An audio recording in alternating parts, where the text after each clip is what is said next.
सदा बहार ज़िंदगी गुजारना है, खुशगवार ज़िंदगी गुजारना चाहते हैं, गमों को भुलाना चाहते हैं, माहौल में रहना चाहते हैं, ज़िंदगी गुजारना चाहते हैं, तो सदा बहार ज़िंदगी गुजारने का एक अहम तरीका ये है, कामयाब ज़िंदगी गुजारने का एक अहम उसूल ये है कि हम और आप वक्त निकालें। हमारे लिए ज़रूरी है कि हम और आप तैयार हो जाएं।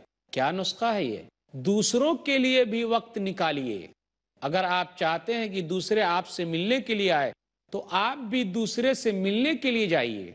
खुशगवार ज़िंदगी गुजारने का यही तरीका है।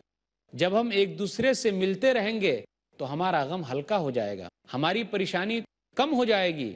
दूसरे लोगों से मिलने के बाद ज़रा सुकून मिलेगा। एक हदीस के अंदर आया, सुनन नसई किताबुल बया किताब नंबर 39 हदीस नंबर 4196, नबी सल्लल्लाहु अलैहि वसल्लम ने कहा, वलियाती इलन्नासि मा युहिब्बु अन युता इलैहि, जो चाहता है कि लोग उससे मिलने के लिए आए, ज़रूरी है उसके लिए कि वो भी मिलने के लिए जाए।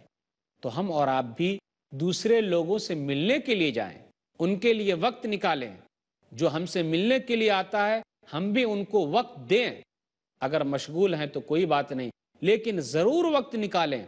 अगर निकालते हैं तो उनके दिल में हमारे ताल्लुक़ से मोहब्बत पैदा हो जाती है। एक हदीस के अंदर आया, सही बुखारी किताबुल अदब किताब नंबर 68 हदीस नंबर 6134, व इन्ना लिज़ौरिका अलैका हक़्क़न, अरे ज़ियारत करने वाले का भी तुम्हारे ऊपर हक है।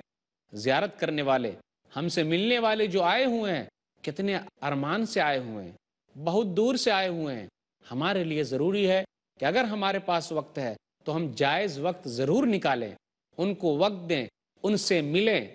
तो इस तरीके से उनके दिल में हमारी मोहब्बत बैठ जाएगी और हम खुशगवार ज़िंदगी गुजार सकते हैं, वो भी खुशगवार रह सकते हैं, वो भी अच्छे माहौल पैदा कर सकते हैं। तो हम सब इसका ख्याल रखें कि हम और आप उन तरीके को अपनाएं जिसमें हम सब का फ़ायदा है।